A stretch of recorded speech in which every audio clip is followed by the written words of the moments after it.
అందరికీ వందములు. దేవాది దేవుడు మిమ్మల్ని మీ కుటుంబాలు జీవించునుగాక. ఆమేన్.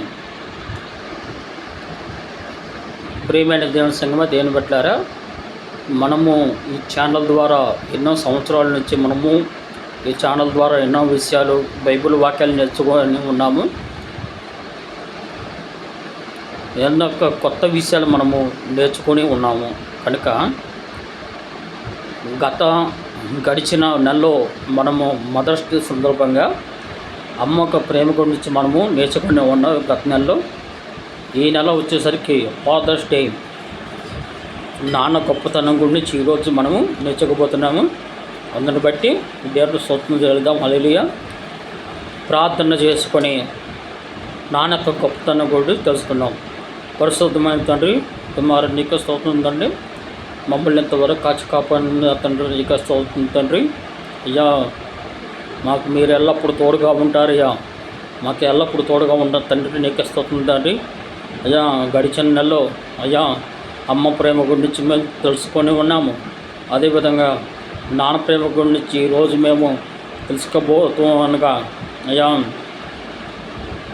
నాన్న యొక్క గొప్పతనాన్ని మేము తెలుసుకొని తల్లిదండ్రులకు విధేయులుగా బతుకులాగా మేము కొమ్మది ఇచ్చండి. అయ్యా, ఏ బిడ్డ కూడా తల్లిదండ్రులు ఇబ్బంది పెట్టక అయ్యా ప్రేమించలాగా ఆ బిడ్డను కూడా దీవించండి. అయ్యా, ఈ మాటలు వింటున్న బిడ్డను కూడా దీవించండి. అయ్యా, ఈ మాటలు విని అయ్యా హృదయాశ్రయాల్లో ఉన్న తల్లిదండ్రులను ఇంటికి చేర్చుకొని అయ్యా సంతోషంగా ఊడిలాగా మేము కొమ్మది ఇచ్చామని నేను వేడుకోసం. అయ్యా నీకు స్తోత్రం తండ్రి. అయ్యా, ఎంతో తల్లిదండ్రులు లేక ఎంతమందో బాధపడుతూ ఉన్నారు. ఆ బాధపడుతున్న బయట నిలిచండి. వారికి మీరే తల్లి తండ్రి అయి ఉండమని నేనే వస్తున్నాను. అయ్యా నీకు స్తోత్రం తండ్రి. తండ్రి ఎక్కువ, తల్లి విలువ, తండ్రి విలువ తెలియని బిడ్డలు ఉన్నారు. వాళ్ళకి ఆ విలువ తెలిసేట్టు చేయమని నేనే వస్తున్నాను. అయ్యా, అమ్మ ప్రేమ గురించి మేము నేర్చుకుని ఉన్నాము. ఈరోజు మేము నాన్న ప్రేమ గురించి నేర్చుకుంటూ ఉండగా నేర్చుకోవడం కాదు కానీ అయ్యా ఆచరణలో ఈ మాటను ఉంచలాగన మీ గొప్ప తెచ్చామని యేసు పరిశుద్ధ నామములో అడిగి వేడుకుంటున్నాను తండ్రి. ఆమేన్. మంచిది. ఇప్పటి వరకు దేవుడు మనల్ని మన కుటుంబాన్ని దీవించడం కాక ఆమేన్. లేట్ చేయకోకుండా ఫాదర్స్ డే సందర్భంగా ఈ జూన్ నెల 21వ తారీఖు ఆదివారం నాడు ఫాదర్స్ డే రావటం అనేది జరుగుతుంది. ప్రతి సంవత్సరము జూన్ నెలలో మూడవ ఆదివారము, ప్రతి నెల జూన్ 3వ ఆదివారం నాడు ఈ ఫాదర్స్ డే రావటం అనేది జరుగుతుంది. కాబట్టి అర్థం చేసుకోండి, ఫాదర్స్ డే అంటే ప్రపంచవ్యాప్తంగా ఉన్న తండ్రులందరికీ శుభవందనలు తెలియజేస్తూ మనము నాన్నక్క గొప్పతనం గురించి తెలుసుకుందాం. ఎవరి వీడియోని స్క్రిప్ట్ చేయొద్దు, చివరి వరకు చూడండి.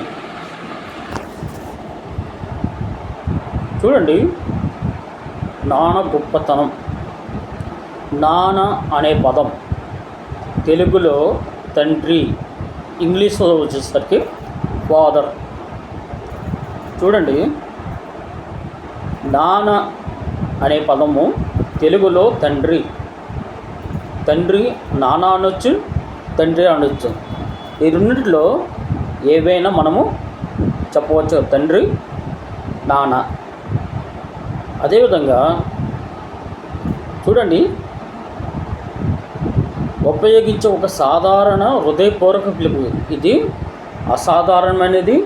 అదేవిధంగా ఈ పిలుపు అనేది, నాన్న అని పిలుపు అనేది అసాధారణమైనది, హృదయపూర్వక పిలుపు. మనస్సుని కదిలించే పిలుపు ఈ నాన్న అనే పదం మనసుని కదిలిస్తుంది.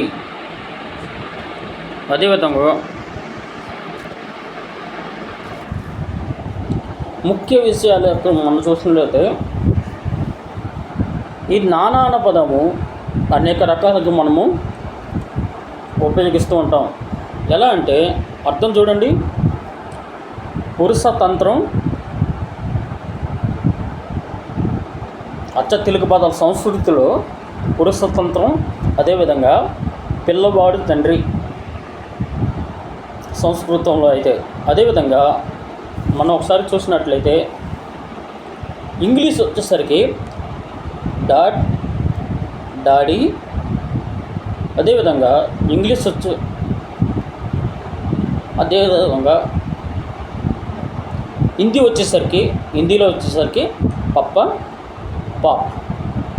ఇన్ని రకాలుగా నాన్నని పిలుస్తూ ఉంటాం. పర్యాపదాల్లో మనము నాన్నని ఎలా పిలుస్తామంటే తండ్రి, అయ్యా. అదేవిధంగా భావం వచ్చేసరికి నావాడు ఆత్మీయుడు. నాన్న అనే పదానికి అర్థము నావాడు అన్న మాట ఆత్మీయుడు అన్నమాట, ఆత్మీయుడు.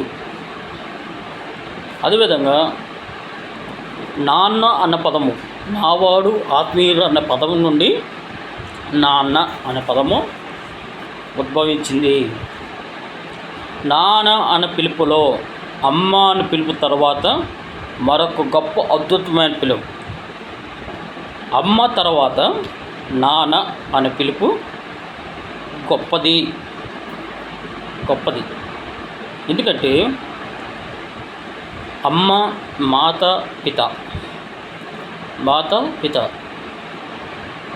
మొదటిగా అమ్మ, రెండవదిగా నాన్న. రెండో స్థానంలో నాన్న ఉన్నాడు. మొదటి స్థానంలో అమ్మ ఉంటే రెండో స్థానంలో నాన్న. కాబట్టి నాన్న అనే పిలుపు ఒక అద్భుతమైన పిలుపు. ఇది పిలిచే వాళ్ళకు, పిలిపించుకునే వాళ్ళకు ఇలా చెప్పాం కదండి, హృదయపూర్వక సంతోషం కలుగుతుంది. నాన్న అని పిలిపించుకోవటం ఏదో తెలియని సంతోషము కలుగుతుంది. కాబట్టి ఒక పిల్లవాడు తన తండ్రిని నాన్న అని పిలిచినప్పుడు ఏదో తెలియని సంతోషము నాన్న కళలో ఉంటుంది.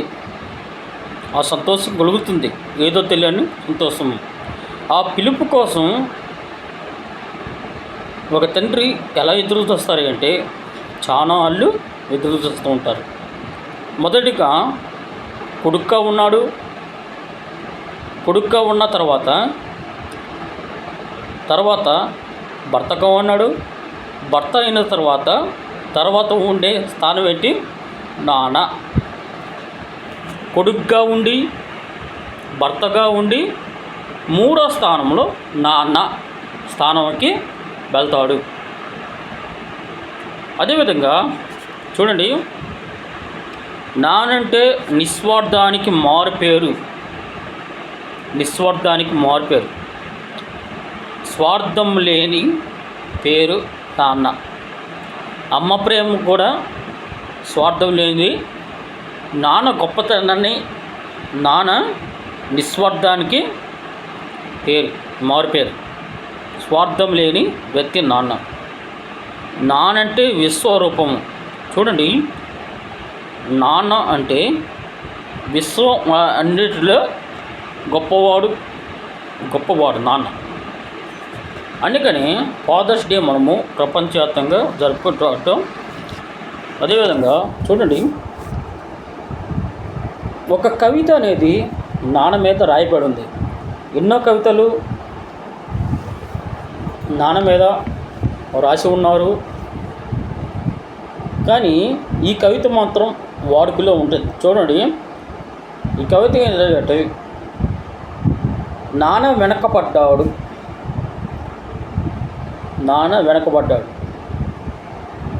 చూడండి, నానంట ఏం చేయబడ్డాడు? వెనకబడ్డాడు. అసలు ఎందుకు వెనకబడ్డాడు నాన్న? అమ్మ అయితే ముందుగానే ఉంది. మొదటి స్థానంలో అమ్మ ఉంది, రెండో స్థానంలో నానున్నాడు. మరి మొదటి స్థానం తండ్రికి అవ్వాలి కదా, మరి ఎందుకని నాన్న రెండో స్థానంలో పడ్డాడు? చూడండి, తల్లిదండ్రుల ప్రేమ మరియు త్యాగాలు సమానమే. చూడండి, ఈ కవిత అటు తండ్రిని ఇటు తల్లిని తండ్రిని సమానంగా చూస్తుంది. ఇద్దరు తక్కువ కాదు, ఎక్కువ కాదు, ఇద్దరు సమానమే. తల్లి సమానమే, తండ్రి సమానమే. ఇద్దరు ప్రేమ ఒకటే, కొడుకుల పైన కూతురు పైన. చూడండి, త్యాగాలు కూడా సమానమే. పిల్లల కోసం అమ్మ త్యాగం చేసిద్ది, నాన్న త్యాగాలు చేస్తారు. పిల్లల మీద అమ్మ ప్రేమ చూపిస్తుంది, నాన్న ప్రేమ చూపిస్తాడు. అయినా అమ్మ ముందు ఉంటుంది, నాన్న వెనక ఉంటున్నాడు. చూడండి, తండ్రి కంట సమాజంలో గుర్తింపు లభించలేదంట. అమ్మకైనా గుర్తింపు లభించింది, కానీ నాన్నకు గుర్తింపు లభించలేదు. అందుకని నాన్న వెనకబడి ఉన్నాడు. ఎవరు కొడుక అంటే అమ్మ పేరు చదువుతారు ముందు, నాన్న పేరు చెప్పరు. ముందు అమ్మ పేరు చదువుతాడు.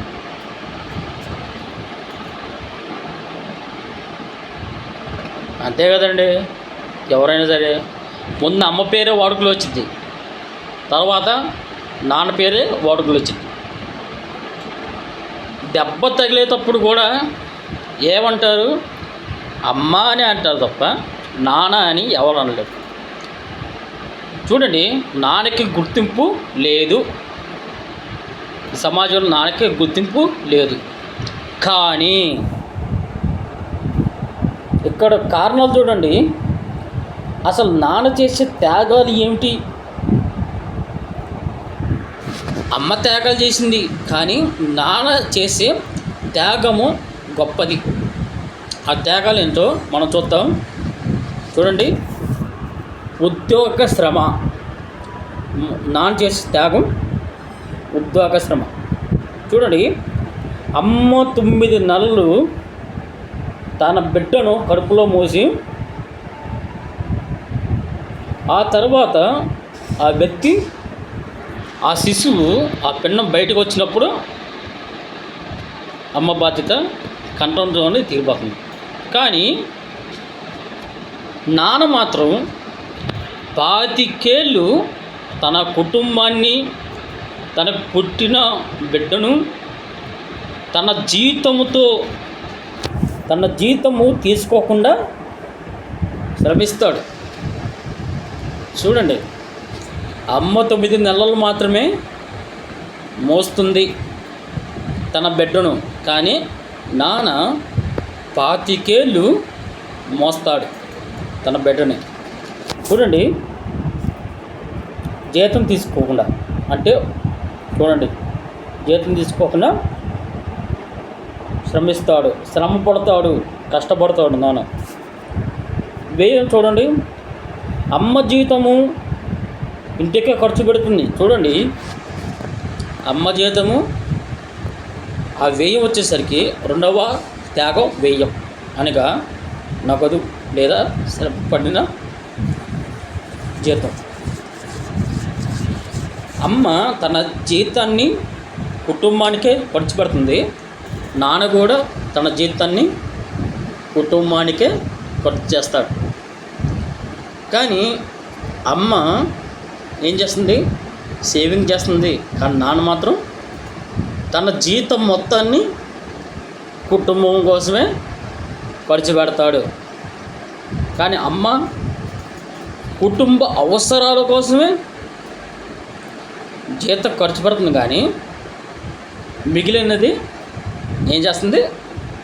దాచిపెడుతుంది, డిపాజిట్ చేస్తుంది. కానీ నాన్న అలా కాదు. తన కుటుంబం కోసం శ్రమిస్తాడు. ఆ శ్రమ తగ్గ ఫలితము నాన్నకు వచ్చిందయ్యా అంటే లేదు.